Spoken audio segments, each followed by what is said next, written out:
What does Poppy Playtime Chapter 3 hide off camera in the counselor's office and final boss fight? As we near the end of our adventures in Playcare, the counselor's office is the final obstacle standing in the way of our freedom. Well, that is until CatNap shows up and ruins the moment. Today we're taking a look at this huge office area, as well as the final standoff against CatNap, as we search for things we're not typically able to see, including a hidden room in this chapter's boss fight, and whatever is happening to CatNap here. We've got things to see, and plenty of batteries to collect, so I hope you enjoy today's look behind the scenes of Poppy Playtime Chapter 3. As usual, I'll recap what we'll be covering today, so we're on the same page. After narrowly escaping Dog Day, we take a slide back to Playcare's hub, where we're given the key to the counselor's office. After getting through the first puzzle, we have our first encounter with CatNap, as he runs by and steals a Bunzo toy. We head through some vents, and then arrive at this massive cave system, where an electricity puzzle must be solved before we can continue. We climb through some more vents, and then solve another electricity puzzle, which in turn powers on the generator. We then get jump scared by CatNap, sending us into a dream sequence showing multiple locations within Playtime Co. After waking up, we grab the mother of all batteries, which leads us to another encounter with CatNap, forcing us into the lift and to this chapter's final boss fight. So recap aside, we can head over to the counselor's office and have a look at this building with the lights on. It's actually a pretty large facility, and with the processing effects disabled, we can more easily see the horrifying Huggy statues placed outside. Taking a look inside the building itself though, we'll find that it's completely hollow inside, other than the singular hallway we're given access to.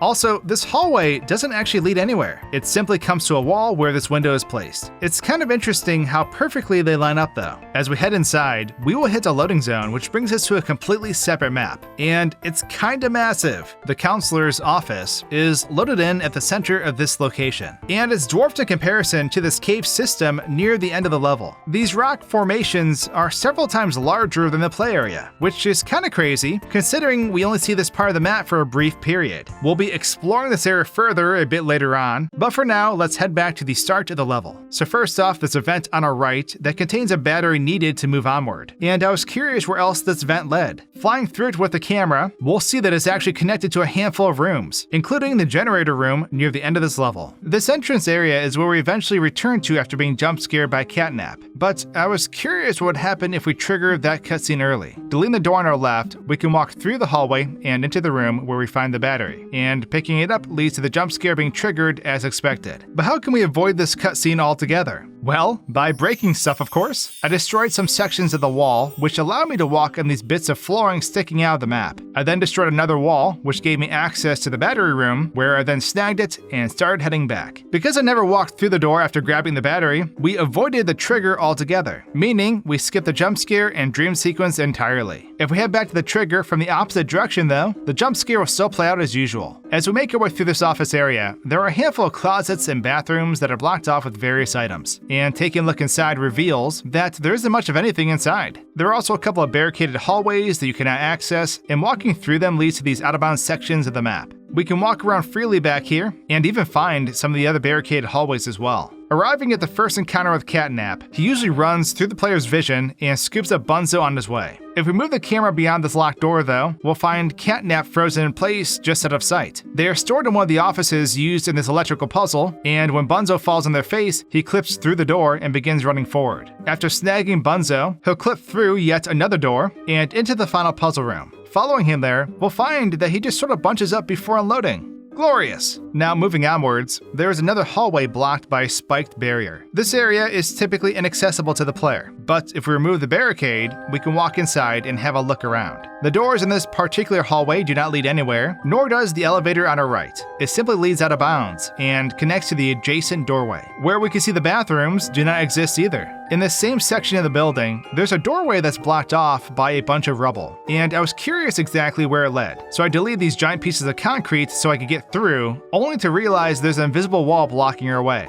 We can see, however, that this doorway leads to the dead end we reach later on, which forces us to climb into the vents to continue. As we climb through the vents ahead, we arrive at this giant crevice where the purple hand is required to get across. We can see that this area is pretty huge inside, and though it'd be hard to tell during regular gameplay, there is no floor inside this area. There are a bunch of interconnecting pipes between the entrance and exit of this area, but not much else. Moving forward, we arrive at an electrical puzzle, and this area is surrounded by the massive cave system we we saw earlier. I wanted to explore this a bit closer, so I teleported the player onto one of the rock formations and began walking around. Unfortunately, I took a wrong step, and when sliding down, I died instantly. This is because there is a death barrier placed beneath this map that prevents you from escaping the play area and walking around out of bounds. Next, I warped the player on top of this puzzle area, where I immediately fell through this piece of roofing and down into the caves. The collider attached to this terrain is not accurate to the model, so we're just kind of floating above the ground. It was actually pretty cool exploring this massive area, since most of this cave cannot be seen by the player from within this map. Heading back to the electrical puzzle, there are a couple of platforms up above that need to be lowered in order to continue forward. Warping the player up here, we can see that these platforms are mostly empty, and we can hop between them freely. Heading onward to this map's final puzzle, we spent a lot of time riding the elevator and making adjustments in order to enter the generator room. Doors are for nerds though, so I deleted it and continued forward without powering on the generator. This saved a lot of time. And because there's not much to see in this puzzle area, I continued on to the CatNap jump scare. So as we grab the battery and exit this room, CatNap lunges at us, knocking the player unconscious and blocking the door in the process. From a different angle, we'll see that CatNap will immediately load in as we exit this room. And after staring at us briefly, they will then dive forward to swipe at us. Although it's hard to see, their right paw will also glitch out as this plays out. The door slams closed, and CatNap lowers their head down to stare at us. And we can see from this angle that he barely fits inside this hall. Unfortunately, we cannot view the dream sequence that follows from a different perspective. Well, at least not all of it. Majority of these places we visit are not actually 3D environments. They are visual effects tied to the camera's rotation and wrap around as a sphere. In reality, they occupy no 3D space at all and are flat. Or at least that's what I can tell, as no 3D aspects or map areas of them can be found in the game files. If post-processing or visual effects are disabled, they simply vanish, leaving us with a black screen.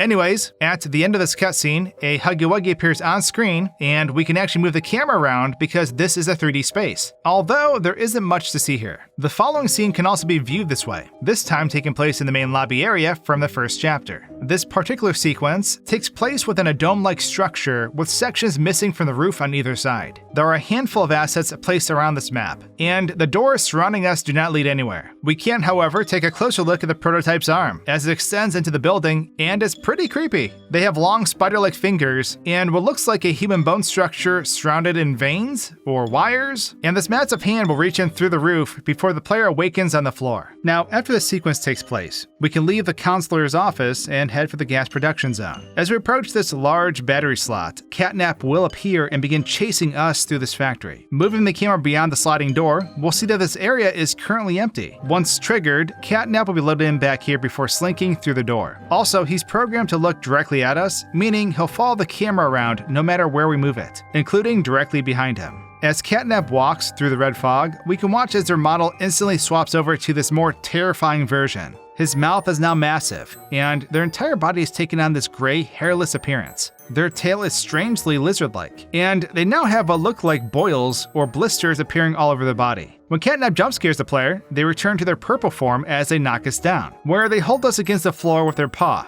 Finally, they lunge forward and, bite us? It's hard to tell, since they don't have any teeth. Starting this chase sequence over, I moved the player inside the room where CatNap loads in, and then deleted the door. And to my surprise, he didn't immediately appear. It turns out, this encounter's trigger is actually located right in front of the doorway, and we can watch as CatNap passes through us, transforms, and then walks back through the door to kill us. Restarting this area once more, I activated the lift and began my ascent, where I then moved the camera outside to view CatNap's climbing from a different perspective. Of course, he is still programmed to follow the camera, so it's a lot creepier than it should be. As we move out of sight, CatNap will climb onto the ceiling, where he freezes until the next map is loaded in. Arriving at the top of the elevator, we enter this large warehouse location where the final standoff with CatNap takes place. In the center where these hallways converge, there's a screen that provides instructions on how to defeat CatNap. You have to use the orange hand to differentiate the real CatNap from the hallucinations surrounding you, while also using the batteries and outlets to activate the steam countermeasures. You must continue to fend off this nightmarish creature while the outlet in front of you powers up, eventually resulting in a pretty volatile charge. As we power up our hand and blast CatNap with it, he combusts and begins thrashing around, only to be killed by the prototype a moment later.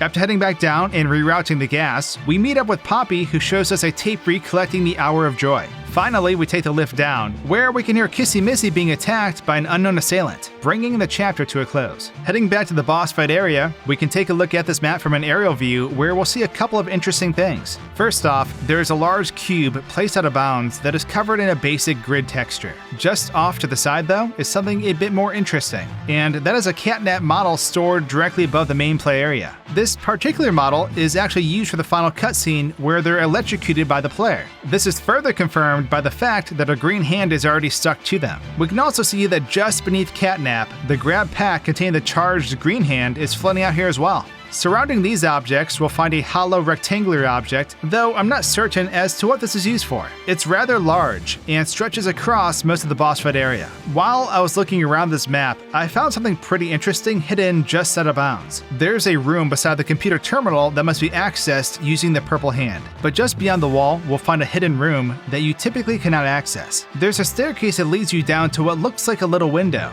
and there's also a jump pad placed down here as well. In order to get back up, you'll have to use the purple hand to leap onto this metal platform, since the stairs aren't fully intact. I believe this area may have been used in an earlier version of this boss fight, and the developer simply forgot to remove it after the fact. Now, as we begin this boss fight, we can see that the moment the battery is placed in the terminal, these horrifying catnaps will load in and begin moving throughout these outer hallways. They will simply move through the player's line of sight before being moved far beneath the map. Taking a look down below, we can see that they're all stored in the same location, only they're facing different directions.